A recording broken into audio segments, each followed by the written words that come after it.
El arranque. Movemos la máquina de Radio Sónica. La información en primera persona, los hechos y sus protagonistas. En El Arranque. El Arranque. La entrevista del día. Estamos en el piso con Juan Saintote, es candidato a diputado nacional por Consenso Federal y además es jefe de gabinete del Consejo Económico y Social en la Ciudad de Buenos Aires. ¿Cómo te va, Juan? Gracias por venir a Radio Sónica. ¿Cómo estás, Maxi? Bueno, muchísimas gracias a vos por la invitación. Bueno, ¿cómo venís viendo lo que sucedió en la primaria abierta, simultánea y obligatoria y el país hoy? Bueno, a ver, fue un resultado bastante sorprendente. Creo que nadie se lo esperaba. Yo recuerdo que había hecho cálculos y en algún momento creía que 6-7% podría ser una diferencia, pero el resultado de 15 claramente fue sorprendente para todos. Sí, a propios y extraños, ¿no? Sí, A los propios del Frente de Todos también. A todos. Bueno, pero lo que sí pienso es que quizás no fue tan sorprendente para el ciudadano de a pie. Creo que con estos 3 años y medio de gobierno la crisis se sintió, hubieron muchas promesas incumplidas del presidente que se dieron en campaña del 2015, muchas idas y vueltas en políticas, marcha atrás, cambios de funcionarios. El mejor equipo de los últimos 50 años tuvo por lo menos 2 cambios, ya estábamos jugando con los suplentes, digamos. Con lo cual me parece que no sé si fue tan sorprendente para la gente que la pasó mal. Sí, comparto bastante el diagnóstico. ¿Y cómo ves la situación social en la ciudad de Buenos Aires? Porque vos, digamos, sos candidato a diputado por la ciudad y uno piensa que es la ciudad más rica del país, inclusive con estándares más altos en toda Latinoamérica en cuanto a recursos, ¿no? Y sin embargo hay todavía muchos sectores relegados y postergados en diferentes barrios en la ciudad de Buenos Aires. Sí, totalmente. De hecho, un dato que lo sacábamos de nuestro espacio es que la ciudad de Buenos Aires tiene el nivel per cápita de ingresos más alto que Madrid, inclusive. Claro. O sea, que Madrid y Ámsterdam. Es un dato que siempre lo tira Tombolini en los medios. Con lo cual estamos hablando de una ciudad muy rica. Y así como decimos muy rico, hay una gran desigualdad entre los distintos barrios. Como vos decís, creo que el gobierno de Mauricio, junto con el Larreta, siempre apostaron mucho a esto que sería la innovación le decimos nosotros de Palermo, de que fue una innovación más parecida a Silicon Valley, digamos, que a la innovación e inclusión de los barrios más postergados. Por eso también se da un resultado adverso en los barrios del sur, sí, como La Boca, como Lugano, como Mataderos. Tenemos una misma situación. Creo que todas las obras y los cambios siempre se dieron más en el norte de la ciudad, y después hay cosas que están muy postergadas. Nosotros tenemos problemáticas en salud, y eso se da en toda la ciudad, digamos, problemática en la salud pública, en la educación pública, con faltantes de lugares para las aulas. Y creo que el gobierno en todo este tiempo trató de trabajar nosotros decíamos, bueno, en un análisis que hacemos siempre dijimos que el gobierno de Cristina trabajó mucho de la puerta de la casa hacia adentro, y este gobierno trabajó de la puerta hacia afuera.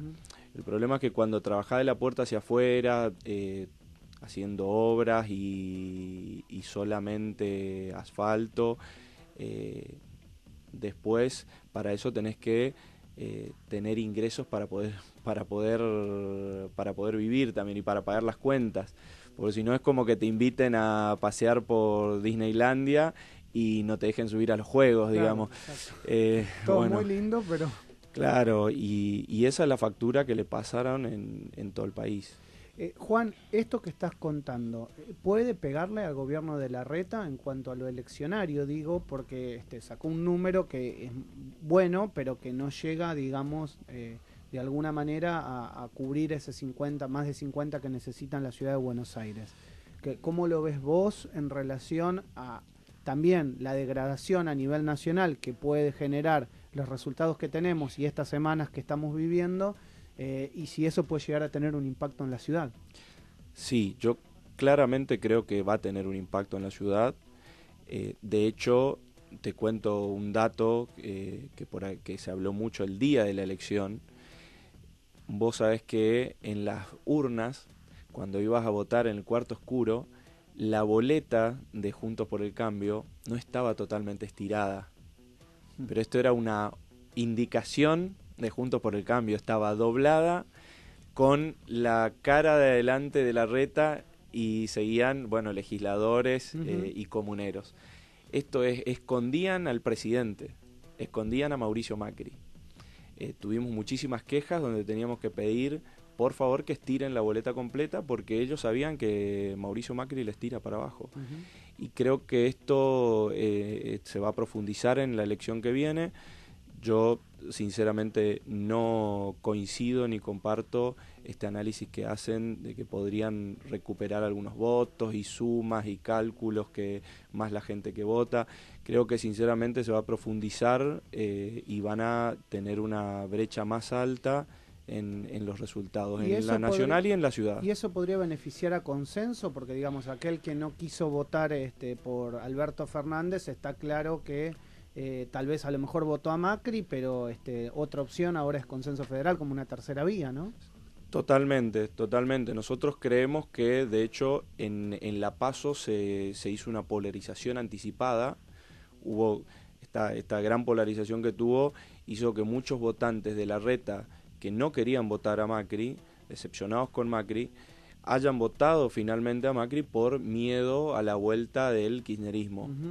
Y con una elección como esta, en donde el resultado ya es irremontable, donde el gobierno no va a conseguir llegar a un balotaje y perdiendo en primera vuelta, creo que en esta oportunidad nosotros como Consenso Federal tenemos la oportunidad de nuevo de volver a pedir que apoyen una tercera fuerza que en el Congreso y en las legislaturas va a poder equilibrar la balanza. Augusto. Juan, ¿cómo te cae el hecho de que Mauricio Macri ahora a 4 meses de terminar su mandato quiere empezar a sentarse a hablar con las distintas fuerzas opositoras? Bueno, una de las noticias del día es que llamó justamente a Alberto Fernández. Calculo que hará lo mismo si es que ya no lo hizo con Roberto Labaña, que lidera Tu Espacio. ¿Cómo te cae esto, el hecho de que ahora venga el diálogo a nada de terminar y frente a el cachetazo que fue las elecciones del domingo? Bueno, siempre es bueno que en este caso el presidente empiece a darse cuenta y tome el rol del diálogo. La verdad es que me parece que es bastante tarde, como las medidas que anunció. Digamos, hace 3 años y medio, en el 2015, se presentó como el candidato del diálogo, el candidato del cambio.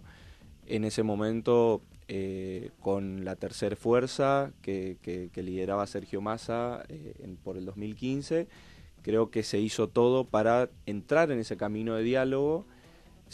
Lo mismo Juan Manuel Urtubey, se lo acompañó a Davos, se lo apoyó en las leyes más importantes, se lo apoyó en todo lo que necesitaba para darle gobernabilidad, y él mismo eligió en ese momento no dialogar, no generar una mesa institucional donde empiecen a consensuar políticas a largo plazo. Él decidió polarizar de nuevo con lo viejo, porque lo que está pasando hoy, digamos, es culpa de Mauricio Macri. O sea, él fue el que tomó la decisión de llevar al límite la polarización entre lo malo y lo peor con Cristina. Y bueno, hoy es bueno que se dé cuenta de esta situación, pero creo que ya es muy tarde. ¿Y qué pensás de eso, de culpar a los votantes por el resultado electoral que le dieron en las urnas? Porque en definitiva fue lo primero que dijo el presidente el lunes en la conferencia de prensa, la culpa de los votantes por votar al kirchnerismo. Sí, bueno, es un problema repetido en el presidente, esto de estar constantemente en campaña. Siempre echó la culpa, o sea, viene hace de nuevo 3 años y medio echando la culpa a los demás de todos los problemas de la Argentina, y ahora de nuevo echa la culpa a los que vienen, y siempre echando la culpa y nunca nunca sentándose él como presidente y asumiendo todos los errores que tuvieron en todos estos años. ¿Cómo crees que está Horacio Rodríguez Larreta en este momento? ¿Preocupado porque puede llegar a enfrentarse a un balotaje en la ciudad que no tenía planeado? ¿O ansioso porque puede convertirse en el líder de la oposición con el único reducto que le podría quedar al PRO? Yo te diría que con una mezcla de los dos, ¿no? Porque la verdad es que es muy finito lo que puede pasar en la próxima elección en la ciudad. Creo que tranquilamente puede llegar a un balotaje, y así también puede llegar a ganar y convertirse en lo único que le queda al PRO a nivel nacional. Así que creería que un poco de las dos, pero en principio creo que muy preocupado porque también por datos que uno va teniendo y va conversando con las demás fuerzas políticas, sabemos que van a venir a poner mucha ficha en la ciudad de Buenos Aires, lo que es todos, ¿no? Y van a trabajar fuertemente para tratar de ganarle a Larreta. Así que...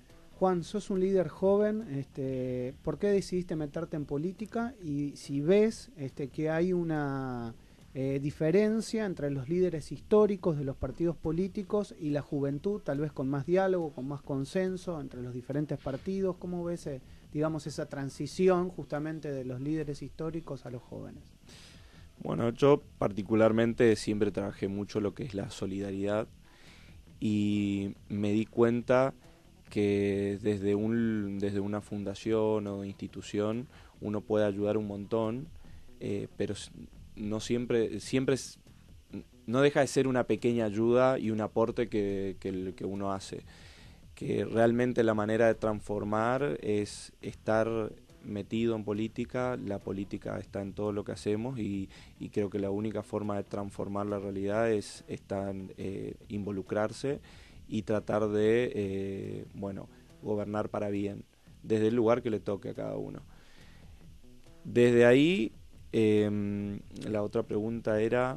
¿Cómo ves la diferencia entre los líderes históricos de los partidos políticos y la juventud, que es la que de alguna manera... Sí. Te pregunto esto porque vienen muchos jóvenes al programa y me dicen, vemos una diferencia. Es como que nosotros estamos más abiertos al diálogo, estamos más abiertos a sentarnos con otros partidos políticos, que tal vez eso no pasaba con los líderes históricos. ¿Cómo lo ves vos? Sí, totalmente. Yo creo que esa es la gran diferencia.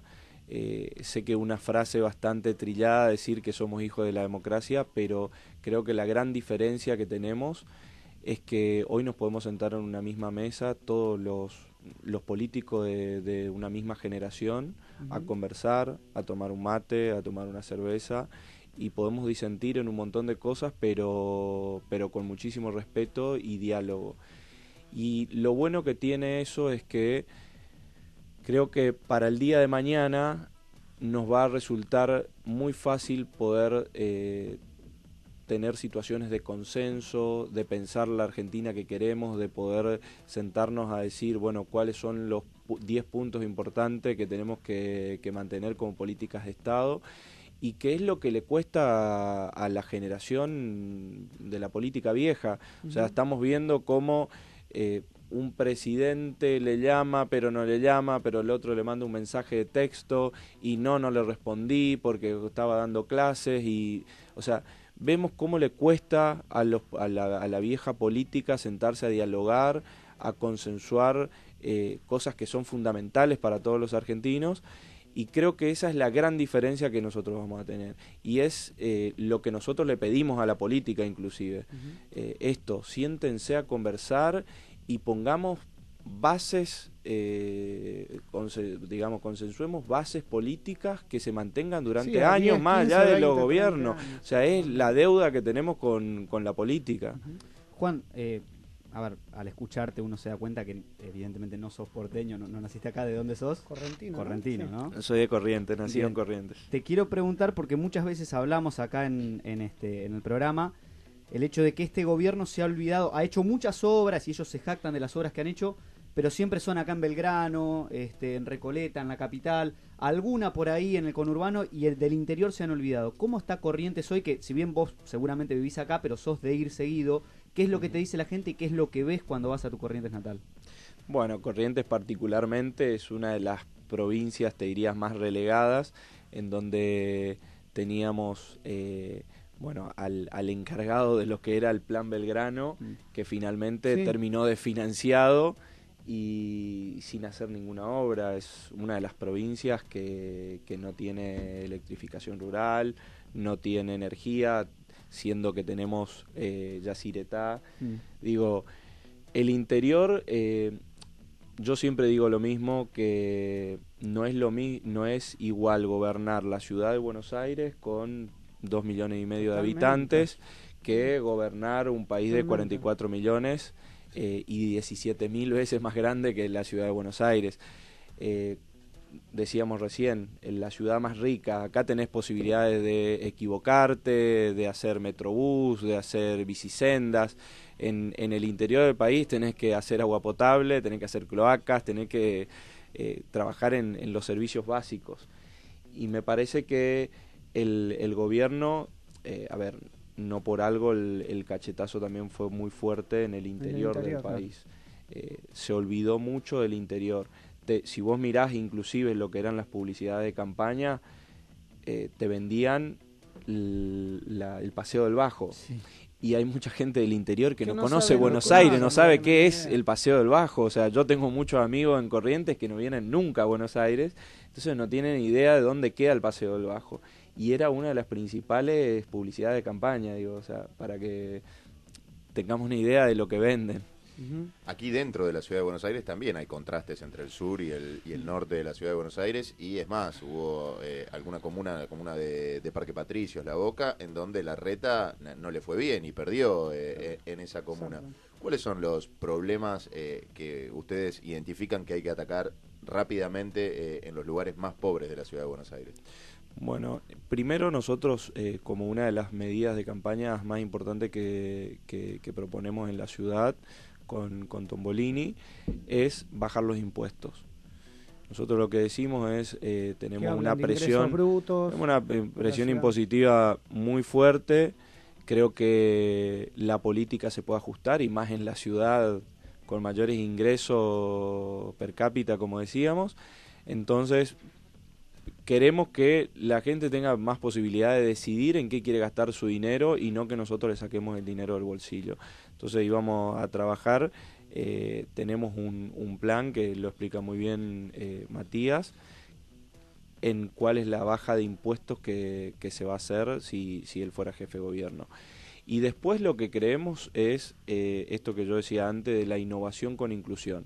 Nosotros tenemos que empezar a trabajar en algunos sectores de la ciudad, que innovar en mataderos, digamos, no en solo al nivel Palermo, sino que tenemos que innovar. A veces no significa trabajar metiendo tecnología en algún lugar, sino haciendo unos procesos más chicos. O sea, de capaz producir el pan te llevaba 10 procesos distintos, bueno, hacerlo en 4, eso ya es innovar, y quizás no hubo algo tecnológico, no hubo un desarrollador. Nosotros tenemos que trabajar en ayudar a los trabajadores justamente a que ellos puedan tener más salidas laborales, innovando, y bueno, después una problemática que sí creemos que hay en la ciudad es el tema de salud, como decía antes. Nosotros nos encargamos de recorrer todos los hospitales de la ciudad, porque esto lo hicimos del Consejo Económico y Social también, y vemos el nivel de mala infraestructura que tienen.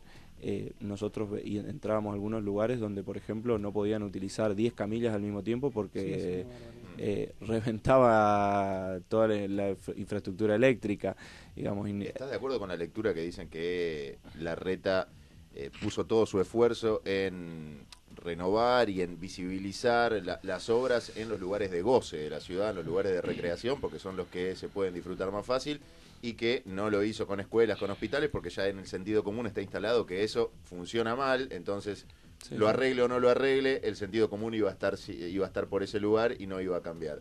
¿Vos tenés esa misma mirada? Totalmente, o sea, el gobierno de la ciudad, que es algo que lo viene manteniendo también de la gestión de Mauricio Macri, siempre se ocupó de lo de afuera, de, bueno, pintarte la cara, dejarte una ciudad un poco más linda, como decía, en los lugares de goces.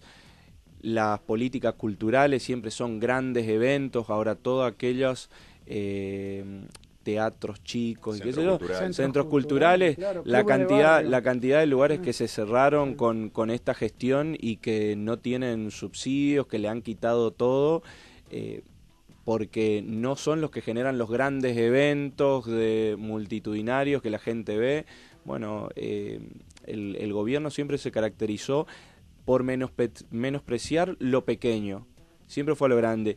Y engancho esto con la economía también, que siempre fue de la misma forma.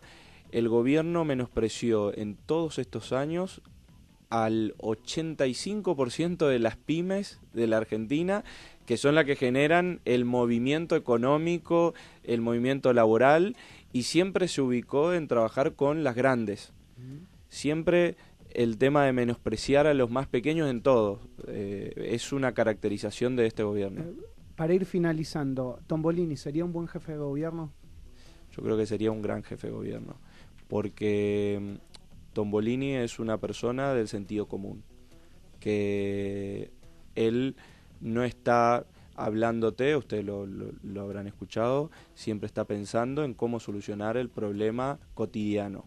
Nosotros hoy por hoy salimos a dar charlas en toda la ciudad, donde lo que enseñamos y capacitamos es ayudar a solucionar la economía de todos los días, cómo te manejás, de concientización, de cómo comprar mejor, cómo ahorrar mejor. Y nosotros está en el día a día, digamos. Nosotros nos caracterizamos por tratar de trabajar lo cotidiano, lo que realmente te importa. A veces hablamos, en los medios se habla mucho del ELIC, de bueno, cómo está la bolsa, cómo están, y eso son cosas que lo entiende el 5% de la población. Totalmente. ¿Y Labaña como presidente? Bueno, Labaña, lo principal que tiene es que ya estuvo en una situación similar. Entonces yo creo que hoy como candidato es un tipo que ya está aprobado en combate y que ya entiende de la problemática que estamos teniendo y nos podría sacar de la situación porque ya lo hizo y porque sabe hacerlo, digamos. Juan, gracias por venir a Radio Sónica. Bueno, muchas gracias a ustedes. Muchas gracias. Juan Saintote es candidato a diputado nacional por consenso federal.